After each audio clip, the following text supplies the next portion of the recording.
ইরানের কাছে হেরে যাচ্ছে আমেরিকা, এমনই তিন ভবিষ্যৎবাণীর দুটি মিলে গেছে, যা নিয়ে সামাজিক যোগাযোগ মাধ্যমে তোলপাড়। 2024 সালে দেওয়া ভবিষ্যৎবাণী 2026 সালে এসে মিলে যাওয়ায় তৈরি হয়েছে বিস্ময়। তবে এবার তৃতীয় ভবিষ্যৎবাণীর সত্য হলে ইরানের কাছে হারবে আমেরিকা কথাটিও সত্য প্রমাণিত হবে। অধ্যাপক সুইচিন জিয়াংয়ের একটি ভিডিও সম্প্রতি সামাজিক যোগাযোগ মাধ্যমে ভাইরাল হয়েছে।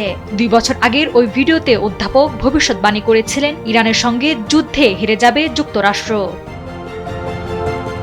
অধ্যাপক জিয়াংয়ের প্রেডিক্টিভ হিস্ট্রি নামে একটি ইউটিউব চ্যানেল রয়েছে। তার চ্যানেলটি এখন দারুণ জনপ্রিয়। এই অধ্যাপক বেইজিংয়ে দর্শন ও ইতিহাস পড়ান। পেশাজীবনের বড় অংশ জুড়ে চীনের শিক্ষা ব্যবস্থার সংস্কার এবং পাঠ্যক্রম নকশায় কাজ করেছেন। এর বাইরে জিয়াং তার ইউটিউব চ্যানেলে বৈশ্বিক ঘটনার বিশ্লেষণ এবং পূর্বাভাস দেওয়ার চেষ্টা করেন। সেই চ্যানেলে প্রকাশ হওয়া 2024 সালের একটি ভিডিও এখন আলোচনার কেন্দ্রবিন্দু এবং ভিডিওটি এখন সামাজিক যোগাযোগ মাধ্যমে বিদ্যুৎ গতিতে ছড়িয়ে পড়েছে।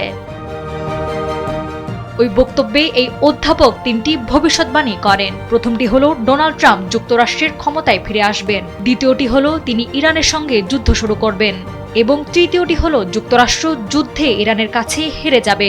জিয়াং আরও বলেছিলেন, ট্রাম্পের দ্বিতীয় মেয়াদে ইরানের সঙ্গে সামরিক সংঘর্ষের সম্ভাবনা বৃদ্ধি পেতে পারে এবং এমন সংঘর্ষ যুক্তরাষ্ট্রের জন্য বিপর্যয়কর প্রমাণিত হতে পারে। ইতিহাস থেকে মিল খুঁজে জিয়াং যুক্তরাষ্ট্রের সম্ভাব্য ইরান আক্রমণকে সিসিলি অভিযানের সঙ্গে তুলনা করেছেন। অ্যাথেন্স থেকে বিশাল এক সামরিক বাহিনী সিসিলিতে বড় ধরনের একটি সামরিক অভিযান চালিয়েছিল, যা শেষ পর্যন্ত বিপর্যয়ের মধ্য দিয়ে শেষ হয়েছিল। জিয়াংয়ের প্রথম দুই ভবিষ্যৎবাণী মিলে গেছে। সামাজিক যোগাযোগ মাধ্যম ব্যবহারকারীরা এখন তাকে নস্ট্রাডামাস নামের 16 শতকের একজন ফরাসি জ্যোতিষীর সাথে তুলনা করছেন। নাওয়ার সালসাবেল দুরদানা, সময়ের আলো।